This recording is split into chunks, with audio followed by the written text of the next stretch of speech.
آج کل ہمارے معاشرے میں کاسمیٹک سرجری کا عام رواج ہے، جس کے جسم میں کوئی چیز ایسی ہے جو فطرت کے مخالف ہے، وہ اس سرجری کے ذریعے اپنی حالت فطرت کے مطابق بنوا سکتا ہے۔ محترم ناظرین کرام، اس میں دو چیزیں ہیں۔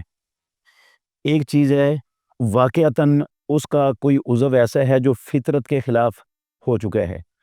ہاتھ اللہ رب العالمین نے انسان کے بنائے ہیں، ہر ہاتھ کے اندر 5 انگلیاں ہیں، تو بسا اوقات لوگوں کے 2 انگوٹھے ہوتے ہیں، یہ چھوٹی انگلیاں 2 بنی ہوئی ہوتی ہیں،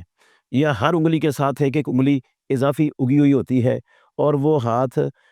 جو ہے نا وہ کام کاج میں بھی رکاوٹ بنتا ہے اور بھی مسائل اس کے ساتھ بنتے ہیں۔ تو یہ جو غیر فطری اضافی انگلیاں اس کے ہاتھ میں اگ آئی ہیں، یہ غیر فطری چیز ہے، اس کو کاسمیٹک سرجری کے ذریعے اس کو ختم کیا جا سکتا ہے اور فطرت کے مطابق بنایا جا سکتا ہے۔ اسی طرح اگر کسی کا یہ ہونٹ پھٹا ہوا ہوتا ہے اوپر والا، تو اس کو جوڑنے کے لیے سرجری کی جا سکتی ہے، کیونکہ وہ غیر فطری کام ہو چکا ہے۔ اسی طرح اگر کسی کا اور اس طرح کا غیر فطری عضو آ گیا نا، تو اس کی آپ سرجری کروا سکتے ہیں، اس میں کوئی حرج نہیں ہے۔ البتہ آج کل جو کاسمیٹک سرجری کا عام رواج ہے وہ ہے زیادہ خوبصورت بننے کے لیے، زیادہ حسین بننے کے لیے لوگ یہ سرجری کرواتے ہیں، تو یہ سرجری حرام ہے۔ ایسا کرنے والے